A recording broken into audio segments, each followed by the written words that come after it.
गर्भ 1 वर्ष नहीं, 2 वर्ष नहीं, 3 वर्ष नहीं, 100 वर्ष पूरे हो गए, लेकिन दिति के गर्भ से बालक का जन्म नहीं हुआ।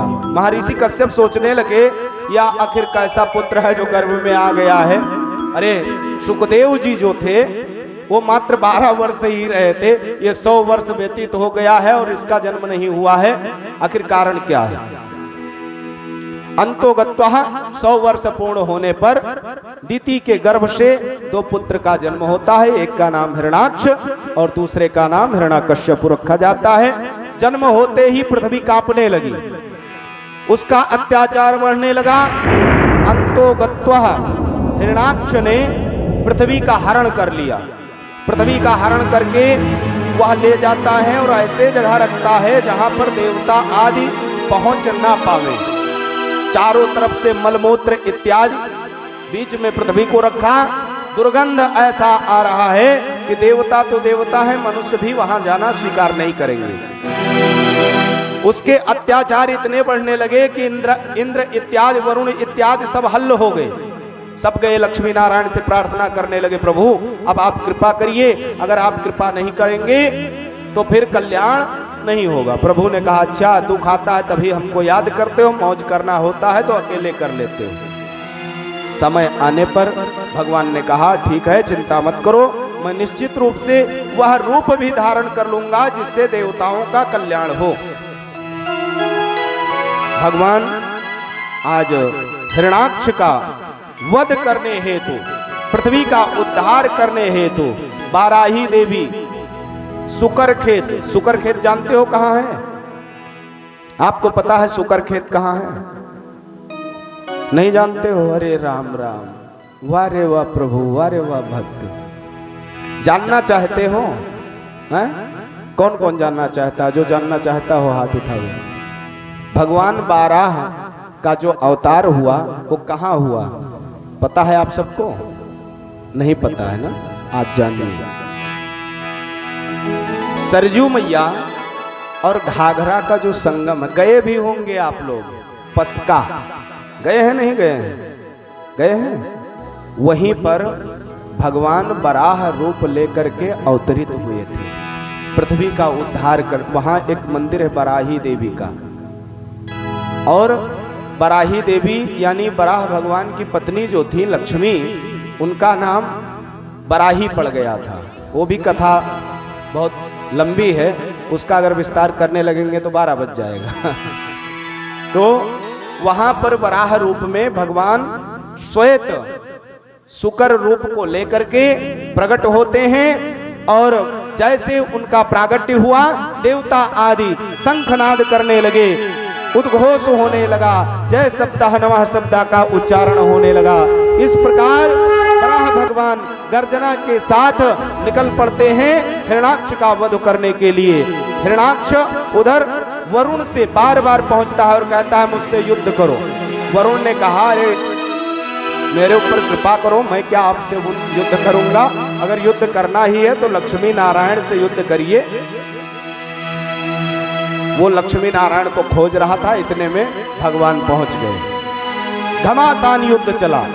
देवताओं ने कहा कि इस प्रकार युद्ध कब तक प्रभु करते रहोगे? अरे एक मुष्टिका का प्रहार करो, इसका नमो नारायण हो, पृथ्वी लेकर चलो, स्थापित करो।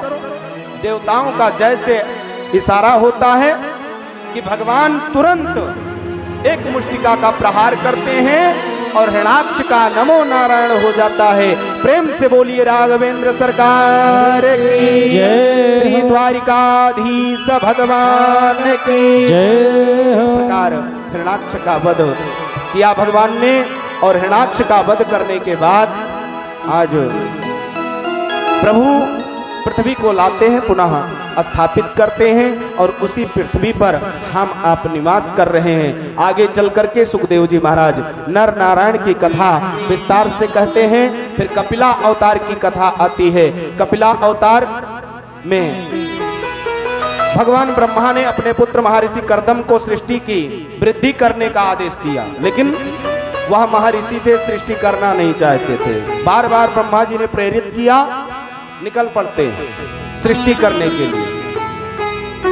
तो सृष्टि करने के लिए बिंदु सरोवर पहुंच गए, घोर तप किया। अंतो गत्वा प्रजापति, महाराज मनु की कन्या देवहूति के साथ उनका विवाह संपन्न होता है। और देवहूति के गर्भ से घोर तपस्या करने के बाद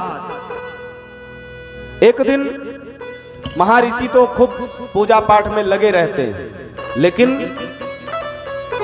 तप में भगवान स्वयं पुत्र रूप में आने को कहे थे, लेकिन अभी तक भगवान नहीं आए हैं। एक दिन उनकी पत्नी देवहूति हाथ जोड़ करके प्रार्थना करने लगी, प्रभु आपने जो तप किया था उस तप से प्रभु प्रसन्न होकर के कहे थे कि मैं आपके यहां पुत्र रूप में आऊंगा, लेकिन अभी तक नहीं आए।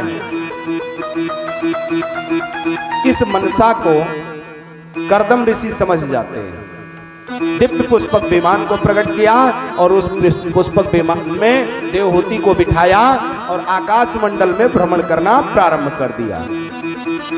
उसी में विहार किया।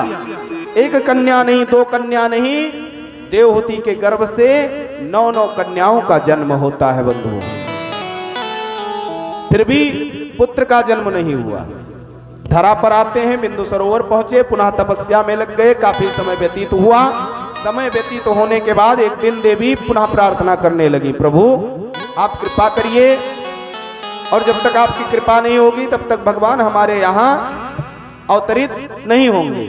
उस मनसा को कर्दम ऋषि समझ जाते हैं और आगे चल करके पुनः पुष्पक विमान प्रकट करते हैं। उसी पुष्पक विमान में आकाश मंडल में विहार होता है और आज देवहूति के गर्भ में भगवान प्रविष्ट होते हैं। समय अनुसार उनका जन्म होता है, नाम रखा जाता है कपिल भगवान। प्रेम से बोलिए कपिल भगवान की जय। इस प्रकार कपिल भगवान का अवतार हुआ और कपिल भगवान नाना प्रकार का ज्ञान देते हैं माता को, यहाँ तक कि जाते समय सांख्य योग इत्यादि जो भी था समस्त शास्त्र पुराण का ज्ञान माता को दिया। माता प्रसन्न हो गई। माता को जब प्रसन्न देखा कपिल भगवान ने एक वरदान दे दिया, मैया अगर जो भी अपने मातृ ऋण से जो पुत्र उऋण होना चाहेगा वो जब आकर के बिंदु सरोवर में माता के ना रहने पर पिंडदान करेगा तभी जाकर के मातृ ऋण से वह उऋण हो पाएगा। मुंबई में आप रहते हैं कि आप रहते हैं? सभी लोग रहते हैं ना। मुंबई से पाटन जिला नजदीक है, गुजरात में पाटन जिला है और पाटन जिला में ही बिंदु सरोवर है। बिंदु सरोवर में अपने माताओं के लिए पिंडदान किया जाता है। तो जब कभी समय मिले, भगवान कृपा करें तो वहां अवश्य जाना और वहां दर्शन करना। प्रेम से बोलिए कपिल भगवान की जय। इस प्रकार कपिल भगवान नाना प्रकार का सांख्य योग इत्यादि का ज्ञान देने के बाद माता को प्रसन्न करके स्वधाम को प्रस्थान करते हैं। प्रेम से बोलिए राघवेंद्र सरकार की जय, श्री द्वारिकाधीश भगवान की जय। आगे चल करके भगवान आज सुखदेव जी महाराज परीक्षित से कहते हैं, राजन हरि अनंत है, हरि की कथा अनंत है। अब मैं आपको जो चरित्र श्रवण कराने जा रहा हूं उसमें कहीं ना कहीं मद की चर्चा है। मद मतलब अभिमान, और अभिमान उसी को आता है जिसको प्रभुता प्राप्त हो जाए। और प्रभुता पाने के बाद अगर आप भक्ति से विमुख होंगे तो अभिमान आना ही आना है।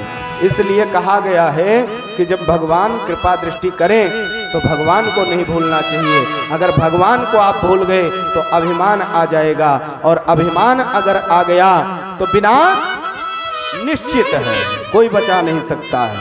भवे शीलवतां श्रेष्ठे दक्षो दुहित वत्सलाः विद्वेष मकरोत कस्मात् नाद्यात् यात्मजां सतीम। दक्ष प्रजापति को लगा कि शिव ने मेरा अपमान किया। एक बार सभा का आयोजन हुआ था और उस सभा में शिव जी तो मतवाले हैं, मस्त रहते हैं, हरदम भगवान के भजन में नेत्र बंद करके कहीं बैठते थे, बिल्कुल कैलाश पर्वत पर जैसे बैठते हैं वैसे बैठ जाते थे वो। दक्ष प्रजापति का सभा में आगमन हुआ, उनको लगा कि मेरा सम्मान नहीं किया है जमाई, उसका बदला लेने के लिए उन्होंने यज्ञ का आयोजन किया। यज्ञ का आयोजन जब होता है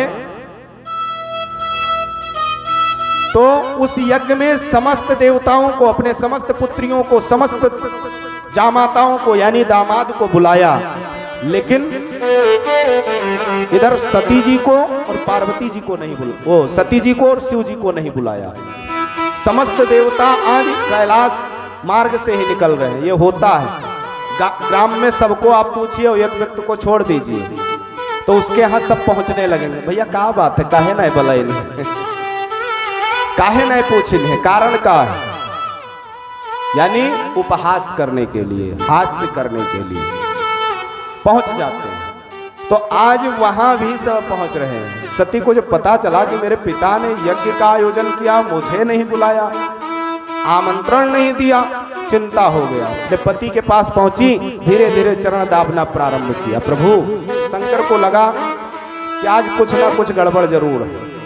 सती आई हैं, वो भी कुटैम आकर के चरण दबा रही। अगर टाइम से आती, सेवा का समय होता तो कोई बात नहीं था, लेकिन ये कुटैम आई है, चरण पकड़ करके दाब रही हैं, यानी कुछ गड़बड़ होगा। बात वही निकला जो शिव जी सोच रहे थे।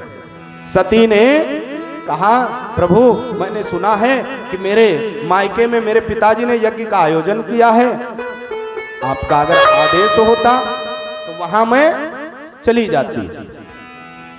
शिव जी ने कहा वहां जाना ठीक नहीं है, वहां अगर जाओगी अनभला होगा। प्रभु अनभला क्यों होगा, आखिर कारण क्या है जो सबको बुलाए और आपको नहीं बुलाए? तब जाकर के शिव जी ने सारा वृतांत अपने पत्नी को सुनाया। यहाँ उपदेश ये मिलता है कि आपका ससुराल में कितना भी अपमान क्यों ना हो, लेकिन जहाँ तक हो पावे तहाँ तक पत्नी से मत बताओ। बताओगे ससुराल में खटास उत्पन्न हो जाएगा। यहाँ शिव जी जानते थे कि दक्ष प्रजापति मुझसे क्रोधित हैं, रुष्ट हैं, लेकिन सती जी से नहीं बताया था।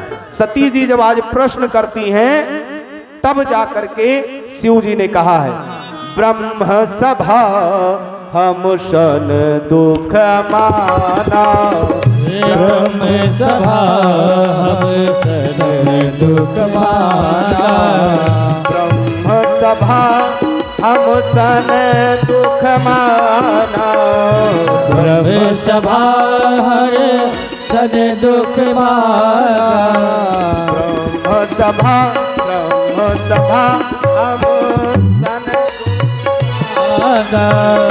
ब्रह्म सभा हर सन दुख माना, त्याही त्याही आजहु करहु अपमाना, आते अजहु अपमाना, त्याही त्याही आजहु करहु अपमाना। ब्रह्म सभा, महाराज मैं समझी नहीं कब ब्रह्म के यहाँ, ब्रह्मा के यहाँ सभा का आयोजन हुआ, कब अपमान हुआ। शिव जी ने पूरा हाल सुना दिया। एक बार ब्रह्मा जी ने सभा का आयोजन किया था और उसमें जो मुख्य अतिथि थे वो थे दक्ष प्रजापति, मेरे ससुर। उनका आगमन हुआ, समस्त देवता आदि विशिष्ट अतिथि का स्वागत करने के लिए खड़े हो गए। मैं तो भाई सीताराम सीताराम में मस्त था, नेत्रबंद था। उनको लगा कि सब मेरा सम्मान कर रहे हैं और मैं उनका अपमान कर रहा हूँ, बस रुष्ट हो गए, अनाप शनाप बकना प्रारंभ कर दिए। यहाँ तक मैं तो शांत बैठा रहा, मैंने आपके पिता को कुछ भी नहीं कहा, लेकिन ये जो अपना नंदी है ना, ये कहाँ मानने वाला, इससे रहा नहीं गया, इसने श्राप दे दिया है प्रजापति को, तू अनाप शनाप बक रहा है, तेरा मुख बकरे के समान हो जाए। अब ये श्राप दे दिया तो मैं क्या करूं? अगर उस श्राप को नष्ट करता हूं तो इसकी वाणी मिथ्या हो जाएगी, तो ये तो भाई मैं कर नहीं पाऊंगा। सारा वृतांत सुनाया। देवी ने कहा, प्रभु आज तक आपने बताया नहीं कहीं।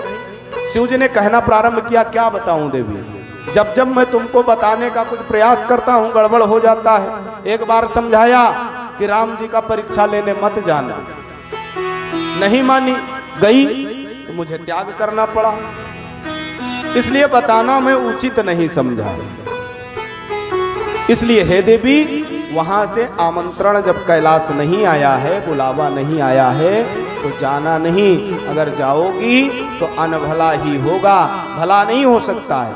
जो भी न बोले जाबू भवानी, जो भी न बोले जाबू भवानी, जो भी न बोले जाबू भवानी, जो भी न बोले जाओ भवानी, जो भी न बोले जाओ भवानी, जो भी न बोले जाओ भवानी।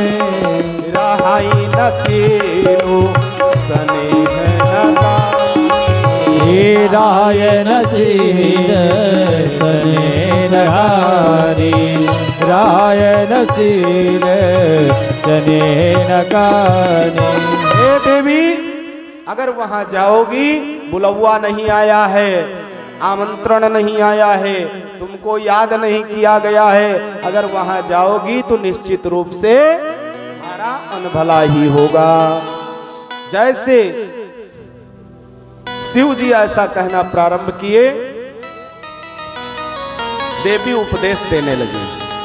ये होता भी है, पत्नियों को समझाने लगो ना, अगर उनके दिमाग में जो चीज भरा है, अगर मैके के प्रति कोई बात है तो मान नहीं सकती। मानेंगी तब जब आपके घर की कोई बात हो, ये स्वभाव होता है। उन्होंने उपदेश क्या दिया?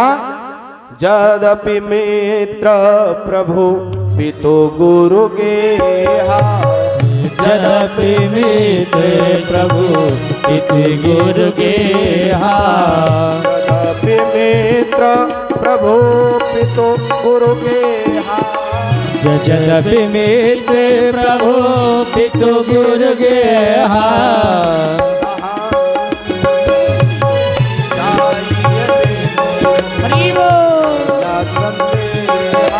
हाँ जाइए बिन बोले न सदेहा, जाइए बिन बोले न सदेहा।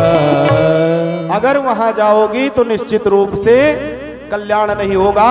देवी अपना उपदेश देना प्रारंभ कर दी, और उपदेश क्या है कि पिता के घर, प्रभु के घर, स्वामी के घर, मित्र के घर बुलावा आवे या ना आवे, वहां जाना चाहिए। प्रभु ने कहा जाना चाहिए, लेकिन कब जाना चाहिए? अगर दोनों लोगों का भावना सम है तो। अगर भावना सम नहीं है तो वहां जाओगी कल्याण नहीं होगा। यानी अगर विरोधाभास है तो ऐसे में अगर जाओगी कल्याण नहीं हो सकता है। अनेक प्रकार से प्रभु ने समझाया, लेकिन देवी नहीं मानती हैं। अंतोगत्वा देवी जाती ही है, जाने के लिए तैयार हो गई। शिव जी ने गणों को आदेश दिया, नंदी को बुलाया, नंदी से कहा कि ले जा करके सती को इनके मैके छोड़ाओ। कही देखा हरि जतन बहु रहाई न दाक्षी कुमारी, दिए मुख्य गण संग तब विदा कीन त्रिपुरारी।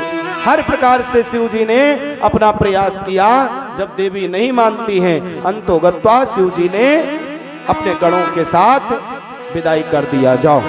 वहां जब सती जी जाती हैं तो उनका सब अनभला ही होता है। जैसे पिताजी के प्रवेश भवन में प्रवेश किया तो वहां उनका अपमान होना प्रारंभ हो गया। दक्ष प्रजापति ने इस प्रकार आदेश दे दिया था कि अगर कैलाश से कोई भी आ जाए तो उसको ना जल दिया जाएगा ना पान, भोजन की तो बात ही छोड़ो, कोई बात तक नहीं करेगा। दक्ष का वहां त्रास था। पिता भवन जब गई भवानी, पिता भवन जब गई भवानी। पिता भवन जब गई भवानी। पिता भवन जब गई भवानी। दक्ष त्रास काहू न सन्मानी। दक्षता से सनमानी। पिताजी के भवन जब पहुंचती हैं तो वहां पर कहीं भी उनको सम्मान नहीं प्राप्त होता है। उन्होंने विचार किया कि कहीं सम्मान नहीं मिलता है तो चलो माता जी के पास चलो। माता के पास तो अवश्य सम्मान मिलेगा। माता के पास पहुंची। माँ तो माँ होती है, माँ ने तुरंत हृदय से लगा लिया। लेकिन जो बहनाएं हैं, क्योंकि सती जी का बड़ा सम्मान होता था वहाँ, बहनाओं से रहा नहीं जाता था वो सम्मान देख करके। आज अपमान होने लगा तो समस्त बहनाएं बहुत प्रसन्न हैं। भगनी मिली बहुत मुस्कान। भगनी मिली बहुत मुस्कान। भगनी मिली बहुत मुस्कान। भगनी मिली बहुत मुस्कान। सहित बिलोक जरे सब गाता। सती बिलोक जरे सब गाता। एक भगनी बहन जो मिलती हैं वो बहुत मुस्कुरा रही हो। जहाँ बहुत शब्द लग जाए वहाँ हास्य नहीं होता, प्रसन्नता नहीं होता है, आपका उपहास होता है, आपका लोग अपमान करते हैं। तो वहाँ बहनाएं सब अपमान कर रही हैं। और अपमान इस प्रकार का है कि वहाँ जो भी मिल रहा है सब अपमानित ही करते हैं। उन्होंने विचार किया कि चलो महल में अपमान हो रहा है, कोई बात नहीं, चलो यज्ञशाला में प्रवेश करती हूँ, वहाँ चल के देखूंगी कि हमारे शंभू के लिए कोई स्थान निकाला गया है, कोई भाग निकाला गया है कि नहीं। वहाँ जब पहुँची तो वहाँ भी शिव जी के लिए कोई स्थान नहीं है। और जब शिव जी के लिए कोई स्थान नहीं दिखा, सती जी क्रोधित हो गई। शिव अपमान न जाय सही हृदय न होय प्रबोध। शिव अपमान जाय सही हृदय न होय प्रबोध। शिव अपमान न जाय सही हृदय न होय प्रबोध। शिव अपमान न जाय सही हृदय न होय प्रबोध। सकल सभय हटि हटात तबे बोली वचन कठोर। सकल समय हटक तब बोली वचन कठोर। बोली वचन कठोर। बोली वचन कठोर।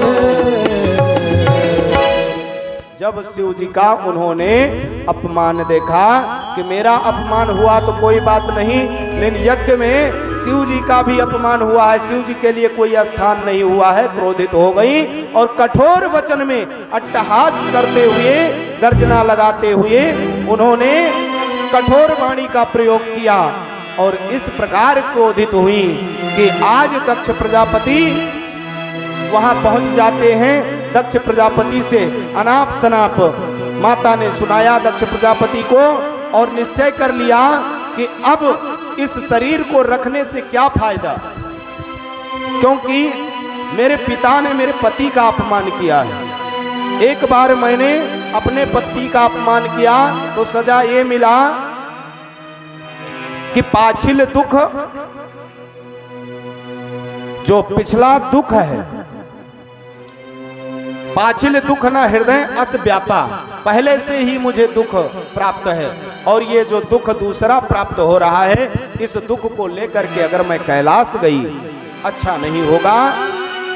उधर दक्ष प्रजापति यद्वय अक्षरम नाम गिरिरेतम नृणाम, अनेकानेक प्रकार से दक्ष प्रजापति ये 2 अक्षर का नाम वाला शिव अघोरी, भांग गांजा पीने वाला, मत वाला, अनेकानेक प्रकार के शब्द का प्रयोग दक्ष प्रजापति कर डालते हैं। ये बात सती से रहा नहीं गया। उन्होंने निश्चय कर लिया कि जो नाम पवित्र है उस पवित्र नाम को लेने मात्र से ही जिह्वा पवित्र हो जाती है, शरीर पवित्र हो जाता है, जीवन पवित्र हो जाता है। उस नाम को मेरे पिता ने अपमानित किया है, इसलिए अब इस शरीर का मैं त्याग कर दूंगी। और निश्चय करके अपने शरीर से अग्नि को प्रज्वलित करती हैं, क्रोधाग्नि में जल करके सती भस्म हो जाती हैं। प्रेम से बोलिए यज्ञ नारायण भगवान की जय। आज जैसे सती का देह त्याग करना हुआ, आज ये बात कैलाश पर्वत तक पहुंच गया। कैलाश पर्वत पर शिव जी को पता चला, जटा से एक केस को निकाला और कैलाश के पहाड़ियों पर पटका, वीरभद्र प्रकट हो गया। आदेश करिए प्रभु, क्या करना है? आदेश ये मिला, जाकर के यज्ञ का विनाश कर दो, वहां पर जितने ऋषि मुनि इत्यादि हैं जो मेरे द्वेषी हैं सबको समाप्त कर दो। वीरभद्र पहुंच जाता है अट्टहास करते हुए। जितने भी यज्ञ में ब्राह्मण ऋषि मुनि सब सम्मिलित थे, सबको तहस्त नहस्त करते हुए, यज्ञ का विध्वंस करते हुए दक्ष प्रजापति का सर धड़ से अलग कर दिया जाता है। यह दृश्य देख करके ब्रह्मादिक इंद्रादिक सब भयभीत हो गए। ऋषि मुनि सब पहुंच गए शिव जी के पास, स्तुति करने लगे, प्रभु आप कृपा करिए। कैसी कृपा? आपका क्रोध शांत होना चाहिए, क्योंकि आप शांत स्वरूप हैं। आप अगर इस प्रकार क्रोध करेंगे कैसे काम चलेगा? अनेकानेक प्रकार से स्तुति देवताओं ने किया। त्रयाणामेक भावानां यो न पश्यति वैभिधाम सर्वभूतात्मानां ब्रह्मन् सा शांतमधिगच्छति। हे प्रभु आप शांति हो जाइए। अंतो गत्वा देवताओं की स्तुति भगवान शंकर सुनते हैं। पुनः देवताओं ने प्रार्थना किया, यज्ञ का आयोजन हुआ। बकरे का सर ला करके दक्ष प्रजापति को लगाया जाता है, पुनः यजमान बनाया जाता है। उस यज्ञ को सफल किया गया। इस प्रकार श्री सुखदेव जी महाराज राजा परीक्षित को कथा श्रवण करा रहे हैं। राजा परीक्षित कथा सुन करके धन्य हो रहे हैं। प्रेम से बोलिए भागवत भगवान की जय। एक सुंदर सा भजन का आनंद आप सब लीजिए। उसके बाद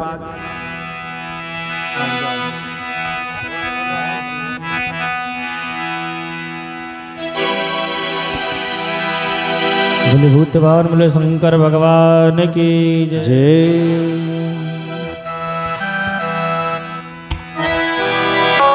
सभी लोग शिव भगवान का नाम स्मरण करेंगे।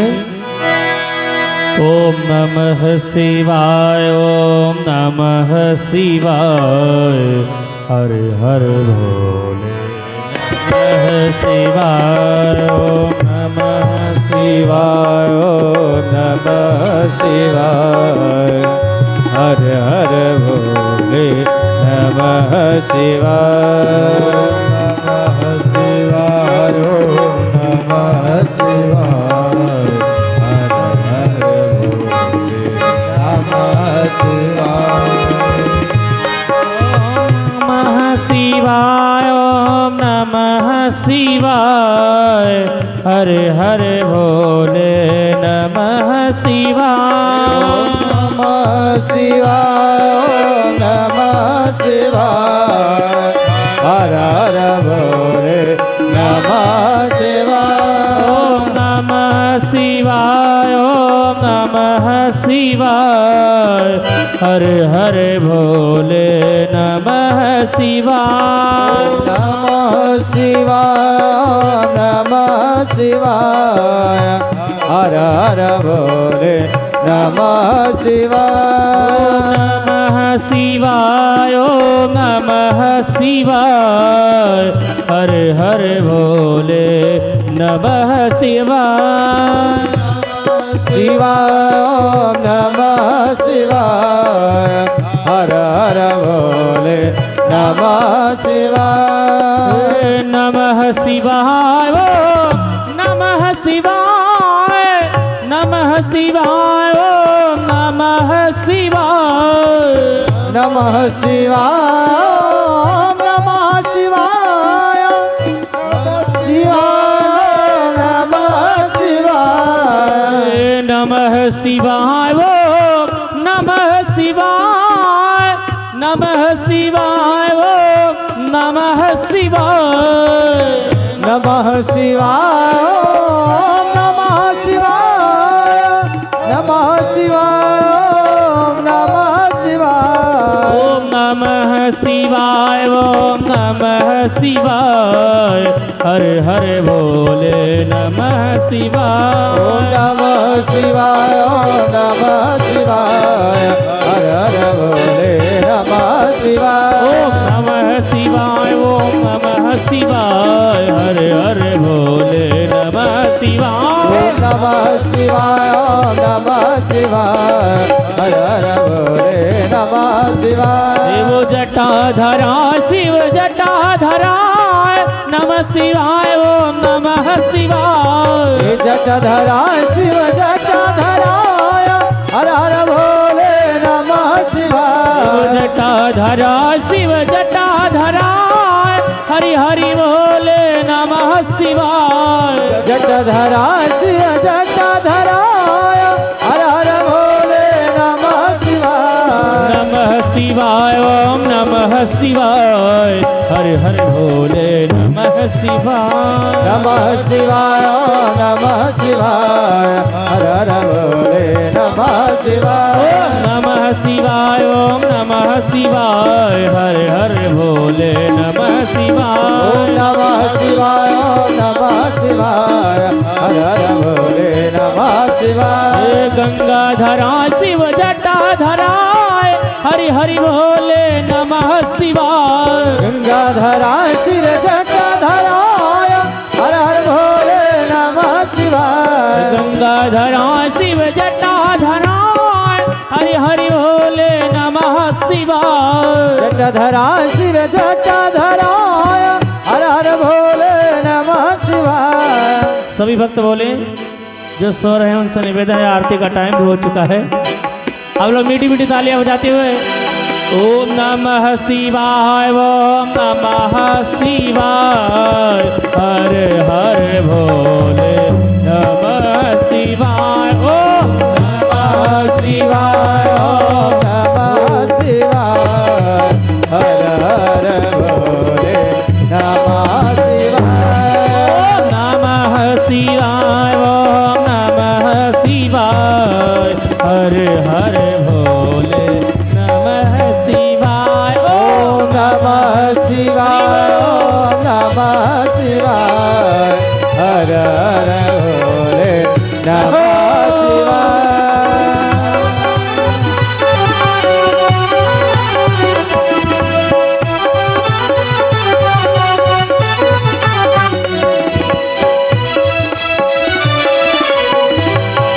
हे शंभो जटाधारी ये कमाल हो गया हे शंभो जटाधारी ये कमाल हो गया जिसने भी जल चढ़ाया माला माल हो गया जिसने भी जल चढ़ाया वो निहाल हो गया हाँ जिसने भी जल चढ़ाया माला माल हो गया जिसने भी जल चढ़ाया माला माल हो गया हे शंभो जटाधारी ये कमाल हो गया ये शंभु जटाधारी ये कमाल हो गया हाँ ये शंभो जटाधारी ये कमाल हो गया शंभु जटाधारी ये कमाल हो गया जिसने भी जल चढ़ाया माला माल हो जिसने भी चढ़ाया माला माल हो गया जिसने भी जल चढ़ाया माला माल हो गया जिसने भी जल चढ़ाया माला माल हो गया बाला बोले उद्धार बोले शंकर भगवान की जय प्रेम से बोलिए राघवेंद्र सरकार की जय। श्री द्वारिकाधीश भगवान की जय। श्री पुराण पुरुषोत्तम भगवान की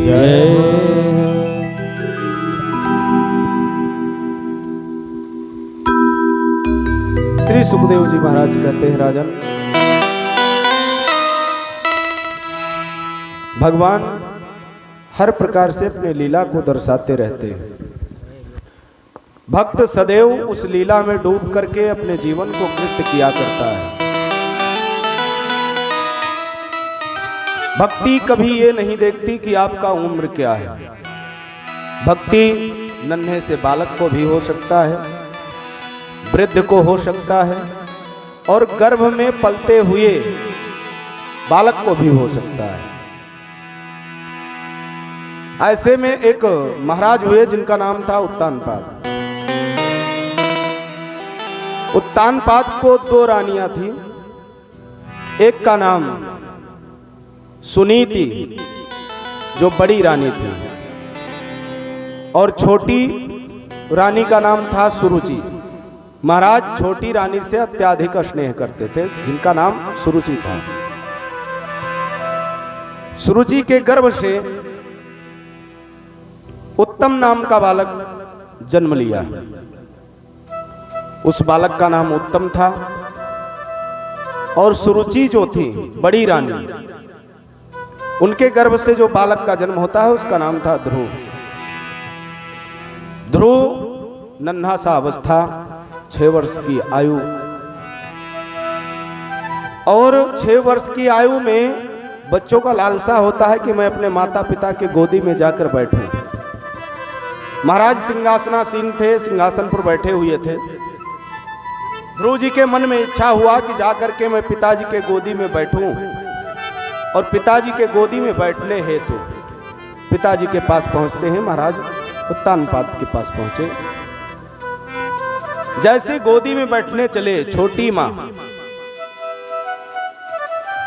ये नहीं चाहती है कि बड़ी रानी का पुत्र महाराज के गोदी में बैठे। हाथ पकड़ करके उसने गोदी से खींच लिया। नन्हा सा अबोध बालक रुदन करने लगा, नेत्र में अश्रु आ गया, और रुदन पे भी मां को दया नहीं आया, सुरुचि को दया नहीं आया। सुरुचि और कठोर वचन का प्रयोग करना प्रारंभ कर दी। अगर महाराज के गोद में तुम्हें बैठना है तो तुम्हें तप करना होगा। मां, तप करना होगा। क्यों? क्योंकि इस जन्म में मैं बैठने नहीं दूंगी। तप करोगे, और उस तप से जब भगवान प्रसन्न होंगे तुमको आशीर्वाद देंगे। आशीर्वाद कैसा? कि तुम्हें मेरे गर्भ से जन्म लेना होगा। अगर तुम्हारा जन्म मेरे गर्भ से हुआ तो ही महाराज का गोदी प्राप्त होगा। ध्रुव जी महाराज रुदन करते हुए अपने मां सुनीति के पास पहुंचते। नेत्रों में अश्रु है, लालिमा से आंख भरा हुआ है। माता ने जब देखा, माता से रहा नहीं गया। माता ने पूछा, पुत्र आखिर तुम्हारे नेत्र में अश्रु क्यों है, क्यों रुदन कर रहे हो? सारे वृतांत को, सारे समाचार को ध्रुव ने सुनाया। ध्रुव ने जब कहा कि छोटी मां ने पिता के गोदी से मुझे उतार दिया है और कहा है जाकर के तप करो, ब्रह्म को प्राप्त करो, और जब वो आशीर्वाद देंगे तभी तुमको महाराज की गोदी प्राप्त हो सकती है। सुनीति ने कहा कि तुम्हारी छोटी मां ने तो बहुत उत्तम बात कहा है। अरे तुम इन पिता की बात कर रहे हो, और जो जगत पिता हैं उनको प्राप्त करने के लिए माता ने राय दिया है, इसलिए तप अवश्य करो। माता को नहीं पता है कि ये बात मेरे पुत्र के दिमाग में बैठती जा रही है। माता को लगा कि अभी मैं समझाऊंगी, कुछ क्षण के बाद ध्रुव का क्रोध शांत हो जाएगा। समय व्यतीत हो रहा था बंधुओं। रात्रि का जब समय आया, जब ध्रुव ने देखा कि सब विश्राम कर रहे हैं, ध्रुव जी महाराज उस महल, उस राज, उस वैभव, उस संपदा, माता पिता इत्यादि सर्वस्व सुख को छोड़ करके मधुबन के लिए प्रस्थान कर देते हैं। प्रातः काल हुआ, उस घनघोर जंगल में पहुंच गए जहां पर अनेकानेक जीव जंतु, यहां तक व्याघ्र, हाथी, सिंह इत्यादि सर्प, विषैले विषैले जीव जंतु उसमें रह रहे हैं। अबोध बालक, थोड़ा भी भय नहीं है, डर नहीं है। लक्ष्य है भगवान को प्राप्त करना है, लेकिन भगवान प्राप्त कैसे होंगे उसे नहीं पता है। एक दिन व्यतीत हुआ, 2 दिन व्यतीत हुआ, 3 दिन व्यतीत हुआ, समयानुसार आज होता क्या है बंधुओं, ध्रुव जी महाराज चिंतित बैठे हुए हैं, क्या करूं क्या ना करूं। इतने में भगवान की प्रेरणा से नारद जी का आगमन हो गया। भज मन नारायण नारायण नारायण, भज मन नारायण नारायण नारायण। हरि बोल। ओ भज मन नारायण नारायण नारायण। श्रीमन नारायण नारायण नारायण, श्रीमन नारायण नारायण नारायण। भज मन नारायण भज मन नारायण नारायण नारायण।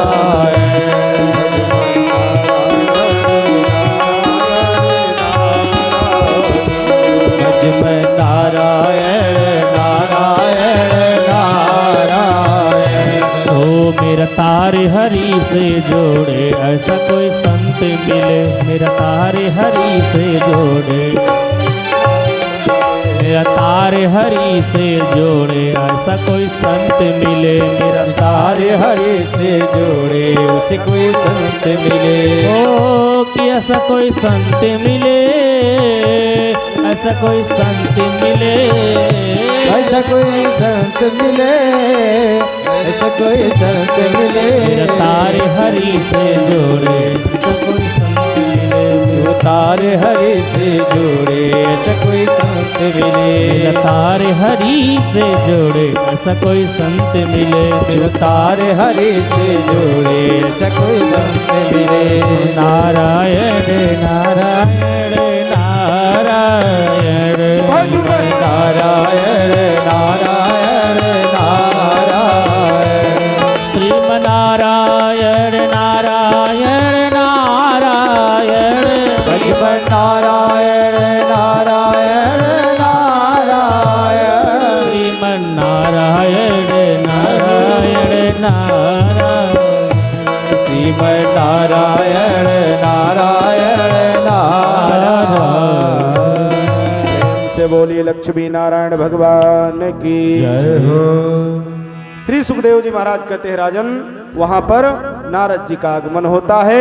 नारद जी ने पहले तो ध्रुव जी को बहुत समझाया, तुम अबोध हो, अभी नन्हे हो, महल को वापस जाओ, नगर को वापस जाओ। लेकिन ध्रुव जी ने निश्चय कर लिया था कि अब मुझे परमात्मा को प्राप्त ही करना है। अनेक प्रकार से नारद जी समझाते हैं, लेकिन ध्रुव जी महाराज नहीं मानते। समयानुसार जब नारद जी को लगा कि ये बालक मानने वाला नहीं है, ध्रुव जी ने हाथ जोड़ करके प्रार्थना किया, महाराज अब आप उस मंत्र को मुझे बताइए जिस मंत्र का जप करने से भगवान प्रसन्न होंगे और अपना कृपा दृष्टि मेरे ऊपर बरसाएंगे। नारद जी को आज ध्रुव जी ने गुरु बनाया। नारद जी ने द्वादशाक्षर मंत्र से उपदेशित किया, दीक्षा दिया और भजन का नियम बता करके नारद जी वहां से प्रस्थान कर देते हैं। इधर ध्रुव जी महाराज प्रेम पूर्वक भजन में लग गए। इस प्रकार उनका भजन चलता है। पहले महीने में कैथ और बहर का फल खा करके वो भजन करते हैं, लेकिन भगवान नहीं आए। उनको लगा मेरे भजन में कुछ ना कुछ त्रुटि हो रहा है। दूसरे महीने में मात्र सूखा पत्ता खाने लगे, फिर भी प्रभु नहीं आए। फिर उनको ये प्रतीत हुआ कुछ ना कुछ त्रुटि हो रहा है। इस प्रकार कुछ ना कुछ छोड़ते ही जा रहे हैं। अंतोगत्वा जल का भी त्याग ध्रुव जी ने कर दिया। मात्र वायु को लेते हैं और वायु को बाहर करते हैं। इस प्रकार जब हुआ, समस्त देवता आदि ऐसी घोर तपस्या देख करके व्याकुल होने लगे। इतने पे भी भगवान नहीं आए। ध्रुव जी ने विचार किया कि अब लगता है कि जो मैं श्वास ले रहा हूं, वायु ले रहा हूं, इसको रोक देना चाहिए, शायद तब भगवान मिल जाएं। ध्रुव जी ने अपने श्वास को अवरुद्ध कर दिया, रोक दिया। जैसे श्वास रुका, पृथ्वी पर पत्ते तक हिलना बंद हो गए। चर अचर जीव जंतु सब चिल्लाना प्रारंभ कर दिए, भयभीत हो गए। सब देवता के पास पहुंचते हैं। देवता ब्रह्मादि इंद्रादि नारद सबके सब आज हरि के पास पहुंच गए। प्रभु अति शीघ्र आप जा करके उस बालक, उस भक्त को दर्शन दो, नहीं तो अनभला हो जाएगा। अनभला क्या, हम सब भी सांस नहीं ले पा रहे हैं क्योंकि वायु अवरुद्ध हो चुका है। उसके भक्ति में इतनी बड़ी शक्ति आ गई है, तीव्रता आ गई है कि उस शक्ति के द्वारा हम सबका भी सांस रुक रहा है। अंतो गत्वा भक्ति पर रीझ करके भगवान जाते हैं, दर्शन देते हैं। दर्शन पा करके ध्रुव जी महाराज गदगद हो गए, प्रसन्न हो गए। हरि ने प्रेम पूर्वक सीने से लगाया, ध्रुव को अनेकानेक प्रकार से आशीर्वाद दिया, यहाँ तक कि पृथ्वी पर रह करके सुख का भोग करो और अंत में वैकुंठ धाम के द्वार पर ध्रुव तारा के नाम से जाने जाओगे। इस प्रकार का आशीर्वाद दिया। हरि की कृपा इस प्रकार ध्रुव पर बरसती है। ध्रुव वहां से वापस आते हैं, भगवान अंतर ध्यान हो गए, नगर पहुंचे। जिन माता ने अपमानित किया था, आज हरि का जब कृपा हो गया तो वही सुरुचि माँ सबसे आगे स्वागत करने के लिए खड़ी है। इसलिए बंधुओं, सुखदेव जी महाराज कहते हैं, राजन भगवान कब किस पर कृपा कर दे कुछ कहा नहीं जाता है। नाम भगवान का जो दिल से लिया करते हैं,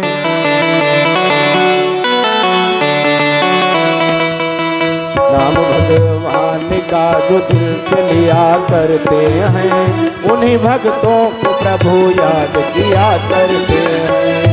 नाम भगवान का जो दिल से लिया करते हैं, उन्हीं भक्तों को प्रभु याद किया करते हैं। नाम भगवान का जो दिल से लिया करते हैं, उन्हीं भक्तों को प्रभु याद किया करते हैं। हरि बोल।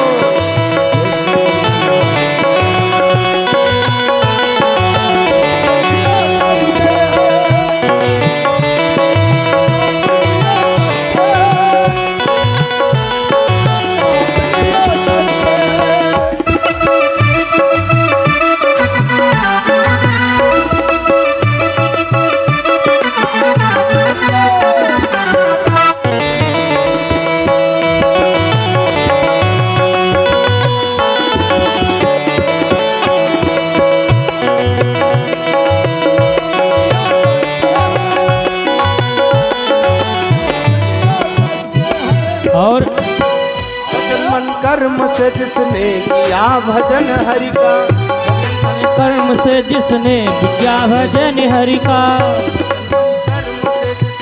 किया भजन हरि का, कर्म से जिसने किया भजन हरि का, हुआ प्रहलाद घोषाने वो जन हरि का, प्रहलाद वो जल हरि का।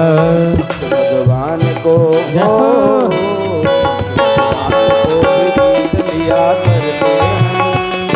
पान को विनीत दिया करते हैं, उन्हीं भक्तों को प्रभु तार दिया करते हैं, उन्हीं भक्तों को प्रभु तार दिया करते हैं, उन्हीं भक्तों को प्रभु याद किया करते हाथ ऊपर करके मीठी मीठी तालियों के साथ याद किया करते हैं। जय हो।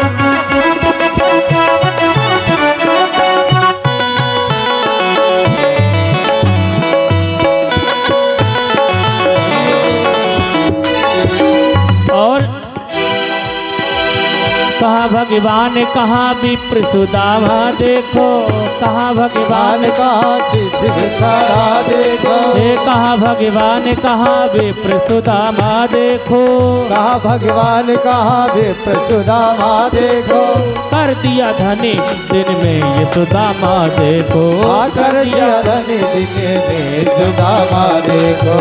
प्रभु दीनों पे सब कुछ भर दिया करते हैं, दीनों पे सब कुछ भर दिया करते हैं, उन्हीं भक्तों को प्रभु प्यार किया करते हैं, उन्हीं भक्तों को प्रभु याद किया करते हैं, उन्हीं भक्तों को प्रभु याद किया करते हैं, नाम भगवान का जो दिल से लिया करते हैं, उन्हीं भक्तों को प्रभु याद किया करते हैं, उन्हीं भक्तों को प्रभु याद किया करते हैं, उन्हीं भक्तों को प्रभु याद किया करते हैं। देखो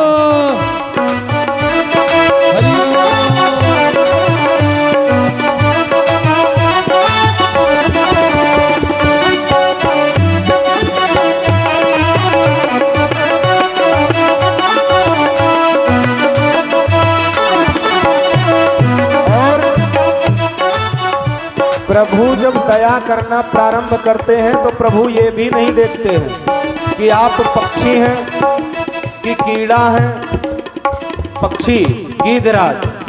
प्रभु ने इस प्रकार कृपा किया गीध के ऊपर कि तुरंत सदगति, कुबरी, गणिका, अजामिल, कई उदाहरण हैं। इसलिए नाम भगवान का जो दिल से लिया करते हैं, भगवान का जो दिल से लिया करते हैं, उन्हीं भक्तों को प्रभु तार दिया करते हैं, उन्हीं भक्तों को प्रभु तार दिया करते हैं। और गिद्ध को तार दिया तर गई सबरी देखो, गिद्ध को तार दिया तर गई सबरी देखो, गिद्ध को तार दिया तर गई सबरी देखो, गिद्ध को तार दिया पर गई सबरी देखो, नीच गड़िका को तारा तर गई कुबरी देखो, नीच गड़िका को तारा तर गई कुबरी देखो, नीच से नीच को भी तार दिया करते हैं, नीच से नीच को भी तार दिया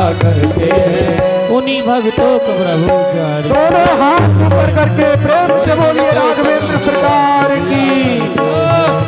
भक्तों को प्रभु याद किया करते हैं, नाम भगवान का जो दिल से लिया करते हैं, नाम भगवान का जो दिल से लिया करते हैं, उन्हीं भक्तों को प्रभु तार दिया करते हैं, नाम भगवान का जो दिल से लिया करते हैं, उन्हीं भक्तों को प्रभु याद किया करते हैं। देखो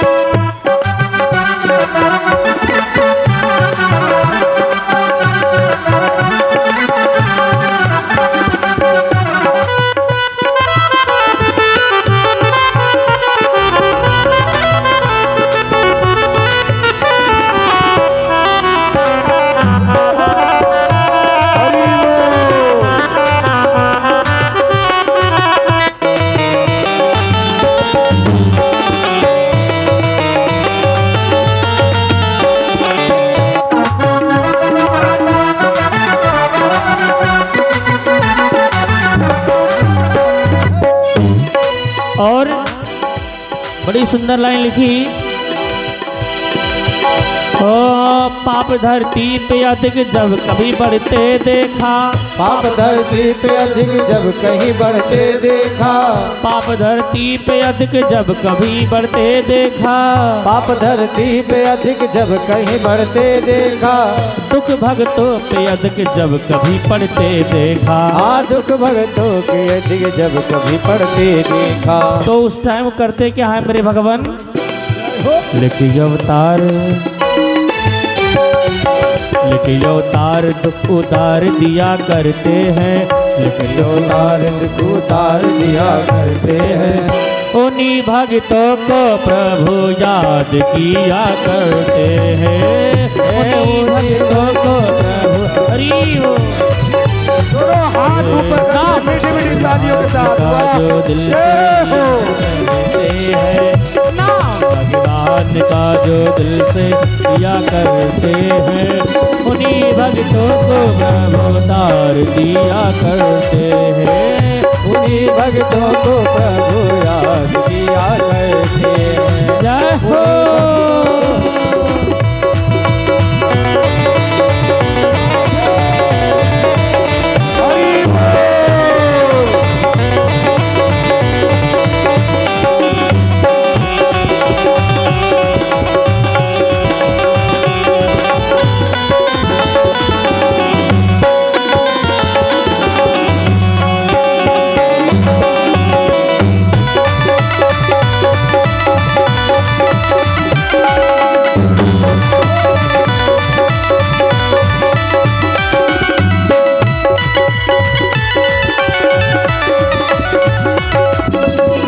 और इसी में एक पंक्ति एक और जुड़ती है। हेलो। राजा में नाम लीन हो, नाम नाम लीन हो, ना कृष्ण भजन कीन हो, तेने भरी जवानी में। ये जवानी हरदम नहीं रहेगी, बस भैया, 10-20 साल की बात है। इस पर बुरा न मानो कोई। एक जगह कथा होत रहा है और हम बोलते रहे ना राम नाम लीनो तनी भरी जवानी में, तू डूब के मर जा रे चुल्लू भर पानी में। अब एक लोग वहीं में खड़े हो गए, कहें महाराज तुमका ये गांव में रहा है कि नहीं रहा है? हम कहा है मैंने अभी 4 रोज कथा का भवा है, अभी 3 दिन बाकी है, का पहले भगाए देवे हो। कहीं यूँ काहे कहो डूब के मर जा रे चुल्लू भर पानी में। तो हम कहा वैसे ही कुल दांत गायब हो गए हैं, मात्र 3 दांत आपके बचे हैं। राम कहो तो कहीं न राम मुंह से निकला बाम। बाम दांत नहीं होगा तो राम मुख से नहीं निकलेगा, इसलिए भरी जवानी में जाप करना चाहिए। बुढ़ापा का क्या भरोसा, हम राम कहते हैं तो बाम निकलता है मुख से कि बिक से निकलता है। इसलिए ना राम नाम लीनो, ना राम नाम लीनो, ना कृष्ण नाम लीनो, तनी भरी जवानी में मर जा रे मर जा रे हर पानी में, मर जा रे हर पानी में। राम नाम लीनो, हरि बोल हो, ना राम नाम लीनो, कृष्ण भजन कीनो, तेरे भरी जवानी में। तो डूब के मर जा रे हर पानी में। हाथ ऊपर करके सरकार की जय। जय हो।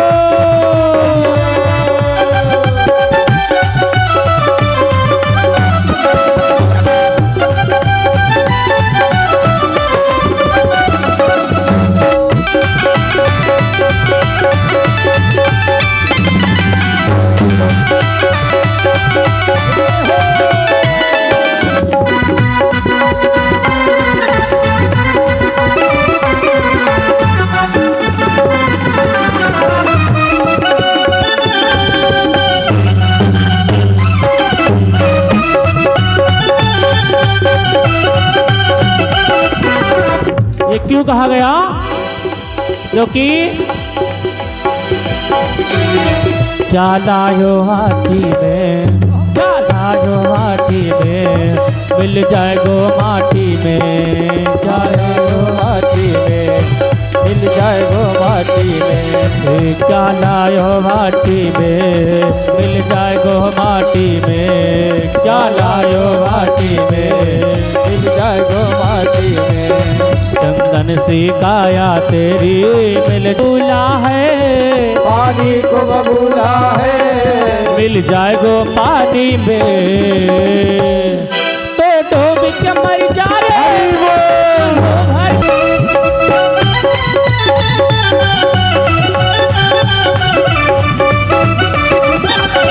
इसलिए भैया ना राम एक बात और है, न राम नाम लीन हो तेरे भरी जवानी में, और तू डूब के मर जा रे चुल्लू भर पानी में। क्यों? क्योंकि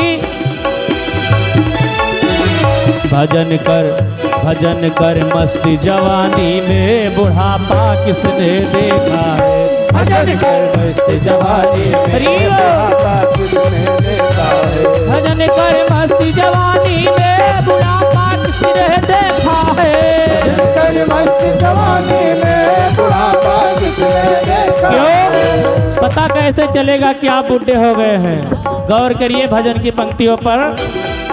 एक घड़ी आधो घड़ी, आधो में पुनियाद, तुलसी संगत साधु की हरे कोट अपराध। जय हो। कैसे पता चलेगा? आंख से अंधे हो जाओगे, आंख से आंख से अंधे हो जाओगे, आंख से अंधे हो जाओगे, आंख से अंधे पाओगे। दरस फिर कर नहीं पाओगे, दरस फिर चल नहीं पाओगे। आंख से अंधे हो जाओगे, दरस फिर कर नहीं पाओगे।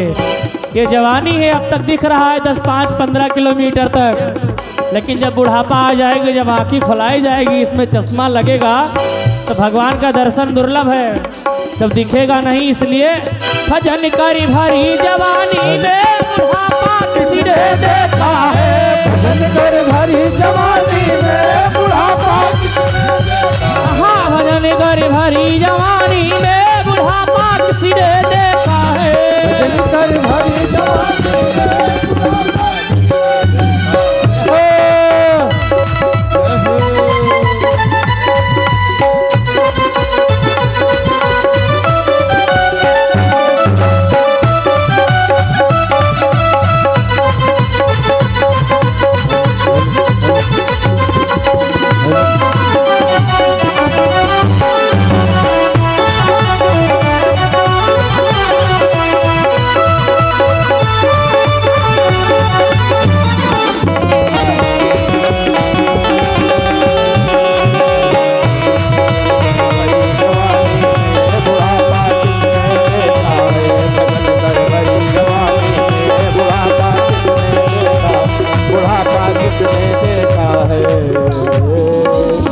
प्रेम से बोलिए राघवेंद्र सरकार की, श्री भागवत भगवान की। आज के कथा का यहीं पर विराम किया जाता है। कल के कथा में भगवान के अभी नाना अवतारों की कथा के साथ साथ, वैसे तो श्रीमद् भागवत महापुराण में शिव विवाह प्रसंग नहीं आया है, लेकिन हम कहीं भी कथा करते हैं तो शिव विवाह अवश्य सुनाते हैं। तो कल की कथा आप सब शिव विवाह से लेकर के भगवान श्री रामचंद्र जी के जन्म तक, और उसके बाद जो श्रीमद् भागवत महापुराण के इष्ट हैं, इष्ट कौन है? श्री कृष्ण भगवान, उनके जन्म तक की कथा आप सब कल श्रवण करेंगे और बड़े धूमधाम के साथ उत्सव मनाया जाएगा। ठीक है? क्योंकि घर में जब लल्ला का जन्म होता है तो हम डीजे बजवाते हैं, और यहाँ लल्ला कौन आने वाला